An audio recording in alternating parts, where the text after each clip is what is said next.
बिस्मिल्लाहिर्रहमानिर्रहीम। स्टूडेंट 607 की second assignment के सलूशन देखेंगे हम आज लोग।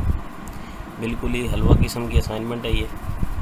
2 क्वेश्चन है इसमें नॉर्मल से, और वो आप यकीनन ख़ुद भी हल कर लेंगे, लेकिन थोड़ा सा हेल्प हो जाएगी। देखते हैं जी। पहले में आपने एट क्वीन प्रॉब्लम है उसका फिटनेस वैल्यू मालूम करनी है। ये 2 इनिशियल चेस बोर्ड की उन्होंने पोजीशन दी हुई हैं। दूसरा ग्राफ से रिप्रेजेंट करना है इन 3 जो स्टेटमेंट्स दी हुई हैं इनको। चलें जी, देखते हैं ये कैसे करेंगे हम। तो चेस पोजीशन के लिए आप ऐसे करें कि एक टेबल ले लें 8x8 का। ठीक है जी, 8x8 का आपने टेबल ले लेना है। इसके अंदर अब उन्होंने जो पहली पोजीशन दी हुई थी, वो पहले कॉलम की छठी पोजीशन है, तो ये आ जाएगी 6। यहाँ पे आप इसको एक मार्क कर दें। तो दूसरे कॉलम की 1 2 3 4th पोजीशन है। तीसरे कॉलम की 3rd पोजीशन है, सॉरी, चौथे कॉलम की 2nd पोजीशन है, और 5वें कॉलम की 1st पोजीशन है। छठे कॉलम की 5th है, 4 और ये 5th। ठीक है जी। 7वें कॉलम की जो है वो 3rd पोजीशन है, यहाँ पे आ जाएगी, और छठे कॉलम की जो है वो 2nd पोजीशन है। ठीक है जी। इसी तरह का आप एक और ग्राफ जो है वो क्रिएट कर लें, टेबल क्रिएट कर लें, ताकि दोनों को जब इकट्ठे देख लें।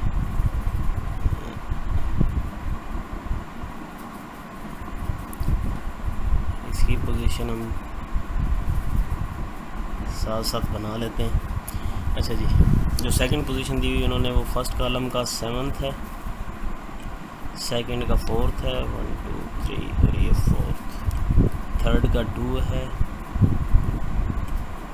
4th का 5 है, 3 4 और ये 5, 5th का जो है वो 8 है,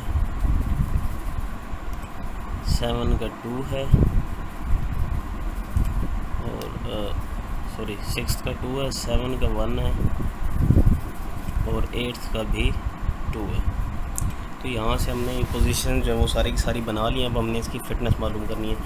फ़िटनेस मालूम करने के लिए आपको पता होना चाहिए कि आपने फ़िटनेस कैसे मालूम करनी है। इसका जो उन्होंने रूल दिया हुआ है बुक के अंदर, हैंड आउट्स के अंदर, वो इस तरह के ये बिल्कुल जो हॉरिजॉन्टली और वर्टिकली किसी को क्रॉस ना करे, और जो कर्व बनेगा इसका उसमें किसी को ये क्रॉस ना करे डायगनली।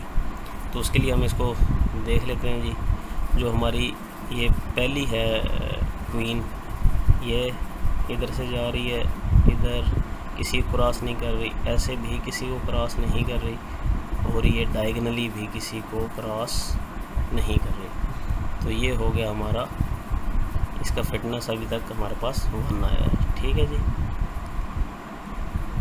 अब हम दूसरी देख लेते हैं। तो ये डायगनली जो है ये इनको क्रॉस कर रही है, यहाँ पे ये हॉरिजॉन्टली और वर्टिकली तो किसी को क्रॉस नहीं कर रही, ऐसे और ऐसे, लेकिन डायगनली जो है ये इन सबको क्रॉस कर रही है। इसी तरह ये वाली है, ये भी हॉरिजॉन्टली क्रॉस कर रही है इसको,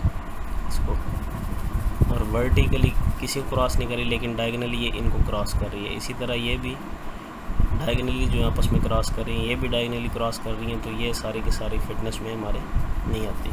उसके बाद हम आ जाएंगे 6th कॉलम पे। अब इसको देख लेते हैं। ये वर्टिकली किसी को क्रॉस नहीं कर रही, हॉरिजॉन्टली भी किसी को क्रॉस नहीं कर रही, और डायगनली भी किसी को ये क्रॉस नहीं कर रही। ठीक है जी। तो ये हमारा एक और फिटनेस हो गई। ठीक है जी। उसके बाद आ जाते हैं हम 7th पे।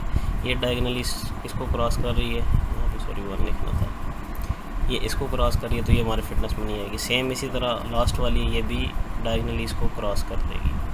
तो जो हमारा पहला है उसका फिटनेस हमारे पास आ गई है 2। अगला देख लेते हैं जी। सेम इसी तरह अगला करना है। जो हमारी 1st कॉलम में क्वीन है, ये वर्टिकली किसी को क्रॉस नहीं कर रही, हॉरिजॉन्टली भी किसी को क्रॉस नहीं कर रही, और डायगनली भी किसी को क्रॉस डायगनली जो क्रॉस कर रही है, ये डायगनली बिल्कुल ये क्रॉस कर रही है, तो ये हमारे फिटनेस में नहीं आएगी। उसके बाद आ जाते हैं अपने सेकंड पे। ये वर्टिकली किसी को क्रॉस नहीं कर रही, हॉरिजॉन्टली किसी को क्रॉस नहीं कर रही, और डायगनली भी किसी को क्रॉस नहीं कर रही, तो ये हमारे पास 1 आ गया। ठीक है जी। उसके बाद अगले को देख लेते हैं जी। ये वर्टिकली तो किसी को क्रॉस नहीं कर रही, लेकिन हॉरिजॉन्टली जो है इनको ये क्रॉस कर रही है, तो ये फिटनेस में नहीं आएगी।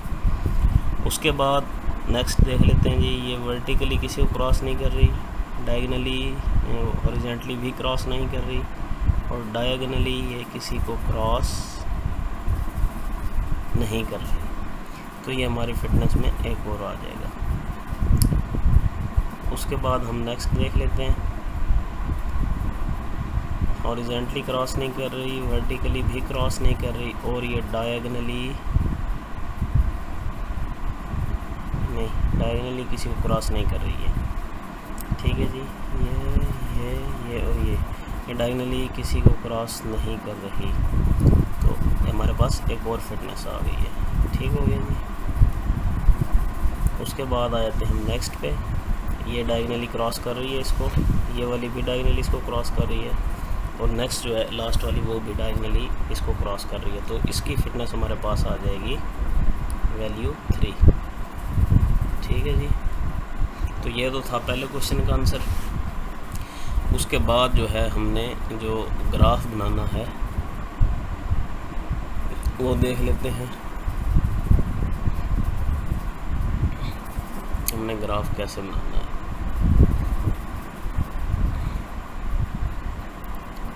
ग्राफ बनाने के लिए आप जो है ऐसे करें कि इसके अंदर से शेप्स ले लें, ओवल शेप, एक नोड बना लें आप यहाँ पे। ठीक है जी। और इसके अंदर आप जो है वो नाम लिख लें, जो नाम आपको इसके अंदर दिया होगा। क्या नाम है? असद। असद जो है वो आपने इसके अंदर लिख लेना है।